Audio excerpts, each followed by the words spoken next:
Hello everyone, IVF ചാനലിലെ മറ്റൊരു എപ്പിസോഡിലേക്ക് വീണ്ടും സ്വാഗതം. കുറേ നാളായാലും IVF റിലേറ്റഡ് വീഡിയോ ആയിട്ട് വന്നിട്ട് അപ്പോൾ ഇന്ന് അതേപ്പറ്റി സംസാരിക്കുന്നത്. IVF എംബ്രിയോ ട്രാൻസ്ഫർ ഒക്കെ കഴിഞ്ഞ് പനി, ചുമ, ജലദോഷം എന്നിവ വന്നാൽ ഇംപ്ലാന്റേഷൻ നഷ്ടമാകുമോ എന്ന് പലർക്കും ഡൗട്ട് തോന്നാറുണ്ട്. എൻ്റെ കമൻസിൽ ഏറ്റവും കൂടുതൽ ഡൗട്ട് വന്നിട്ടുള്ള ചോദ്യം ഇത് തന്നെയാണ്. അപ്പോൾ ഈ ചെറിയ പനി അല്ലെങ്കിൽ ജലദോഷം വന്നാൽ IVF വിജയത്തെ ബാധിക്കുമോ? അതാണ് ഇന്നത്തെ വീഡിയോയിൽ വിശദമായിട്ട് സംസാരിക്കുന്നത്. IVF ചികിത്സയുടെ ഏറ്റവും പ്രധാന ഘട്ടം എന്ന് പറയാം, അല്ലെങ്കിൽ പ്രതീക്ഷ നിറഞ്ഞ ഘട്ടം, ഏറ്റവും അവസാന ഘട്ടം എന്ന് പറഞ്ഞാൽ എംബ്രിയോ ട്രാൻസ്ഫറിന് ശേഷമാണ്. ഈ എംബ്രിയോ ട്രാൻസ്ഫറിന് ശേഷമുള്ള ദിവസങ്ങൾ നമ്മുടെ ശരീരത്തിൽ ഉണ്ടാകുന്ന ചേഞ്ചസ് നമ്മൾ വളരെ ശ്രദ്ധയോടെ വീക്ഷിക്കാറുണ്ട്. അത് ചെറിയ ചെറിയ മാറ്റങ്ങളാണെങ്കിൽ പോലും പലർക്കും ഭയങ്കരമായ ടെൻഷൻസ് ഉണ്ടാക്കും.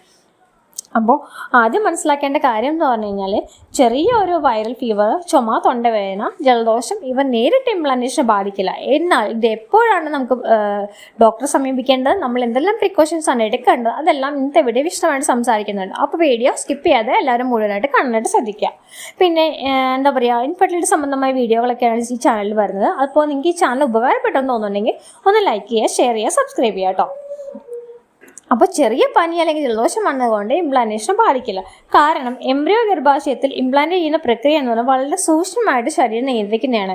അപ്പോൾ അത് ചെറുതായിട്ട് എന്തെങ്കിലും വന്നുകൊണ്ട് എഫക്റ്റ് ചെയ്യില്ല. പക്ഷെ എന്നാൽ ഈ പനി എന്ന് പറയുന്നത് 100 ഡിഗ്രി ഫാരൻഹീറ്റിന് മേലുണ്ടെങ്കിൽ അത് ഗുരുതരമായ വൈറൽ ഫീവർ അല്ലെങ്കിൽ ബാക്ടീരിയൽ ഇൻഫെക്ഷൻ ശരീരത്തിൽ ഉണ്ടാവുക, അല്ലെങ്കിൽ നമ്മുടെ ശരീരത്തിൽ വെള്ളത്തിൻ്റെ അളവ് കുറവ് എന്നിവ ഉണ്ടായി കഴിഞ്ഞാൽ ശരീരത്തിന് കൂടുതൽ പ്രഷർ വരും, സമ്മർദ്ദം ഉണ്ടാവും. അപ്പോൾ ഇത്തരം സാഹചര്യങ്ങൾ ഡോക്ടറെ അറിയിക്കുകയും കാണുകയൊക്കെ ചെയ്യേണ്ട അത്യാവശ്യമാണ്. നിങ്ങൾ വെറുതെ വെച്ചുകൊണ്ടിരിക്കരുത്.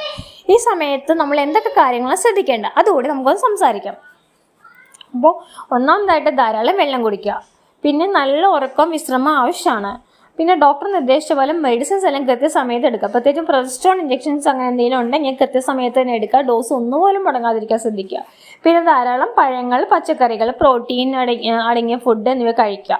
പിന്നെ ഡോക്ടറുടെ നിർദ്ദേശമില്ലാതെ മരുന്നൊന്നും കഴിക്കരുത്. പനിയാണെന്ന് പറഞ്ഞിട്ട് പാരസെറ്റമോൾ വെറുതെ കഴിക്കരുത്. ഡോക്ടറുടെ നിർദ്ദേശാനുസരണം മാത്രം കഴിക്കുക. ഡോക്ടർ തരുന്ന മെഡിസിൻസ് ഇങ്ങനെയുള്ള സമയത്ത് എല്ലാ മെഡിസിൻസും നമുക്ക് സൂറ്റബിൾ ആയിക്കൊള്ളുന്നില്ല. അപ്പോൾ എപ്പോഴും ഒരു ഡോക്ടർ കൺസൾട്ടേഷൻ അല്ലെങ്കിൽ ഡോക്ടറുടെ നിർദ്ദേശം എടുത്തതിന് ശേഷം മാത്രം മരുന്നുകൾ കഴിക്കുക.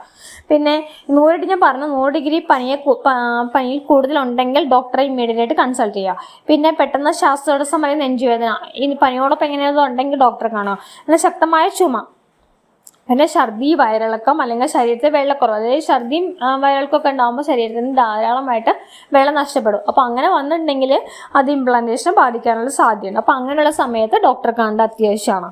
പിന്നെ ശക്തമായ വയറുവേദന അങ്ങനെ വന്നിട്ടുണ്ടെങ്കിൽ, ചെറിയ ക്രാംസ് ഒക്കെ ഇംപ്ലാന്റേഷൻ സമയത്ത് നോർമലാണ്, പക്ഷെ എന്നിരുന്നാൽ പോലും ശക്തമായ വയറുവേദന അല്ലെങ്കിൽ ബ്ലീഡിങ്, ഇപ്പോൾ എന്താ പറയുക, ചെറിയ സ്പോട്ടിങ് ഇംപ്ലാന്റേഷൻ സമയത്ത് ഉണ്ടാകാം, അല്ലെങ്കിൽ പ്രൊജസ്ട്രോൺ മിസ്സിങ് ഡോസ് വല്ലതും ഉണ്ടെങ്കിൽ ബ്ലീഡിങ് ഉണ്ടാകാം. പക്ഷെ എന്നാൽ ശക്തമായിട്ട് ബ്ലീഡിങ് ഒക്കെ ഉണ്ടെങ്കിൽ അപ്പോൾ ഡോക്ടറെ കാണാം. പിന്നെയെന്ന് പറഞ്ഞാൽ സാധാരണ വേറൊരു ആൾക്കാർക്ക് ഒരു ഡൗട്ട് ഉണ്ടാവും, ചുമയ്ക്കുമ്പോഴോ അല്ലെങ്കിൽ തുമ്മുമ്പോഴോ എംബ്രിയോ താഴേക്ക് പോകുമോ എന്ന് പലർക്കും ഡൗട്ട് ഉണ്ടാവും. ഇല്ല, കാരണം എംബ്രിയോ യൂട്രസിനുള്ളിൽ സുരക്ഷിതമായ അന്തരീക്ഷത്തിലാണ്, അതായത് നമുക്കറിയാം ഏറ്റവും ഉള്ളിലാണ് അതങ്ങനെ. പിന്നെ ഈ സെർവിക്സ് എന്തായാലും നമ്മുടെ ക്ലോസ്ഡ് ആയിട്ട് ഇരിക്കും, അപ്പോൾ അതും കഴിഞ്ഞിട്ട് എന്തായാലും താഴേക്ക് എടുത്തില്ല. അപ്പോൾ ചുമ, തുമ്മൽ, നടക്കൽ അല്ലെങ്കിൽ സാധാരണ ഡെയിലി റുട്ടീൻസ് കൊണ്ട് എംബ്രിയോ പുറത്തേക്കൊന്നും പോകത്തില്ല. അത് ഇംപ്ലാന്റേഷൻ തടസ്സപ്പെടുത്തുകയും ചെയ്യില്ല.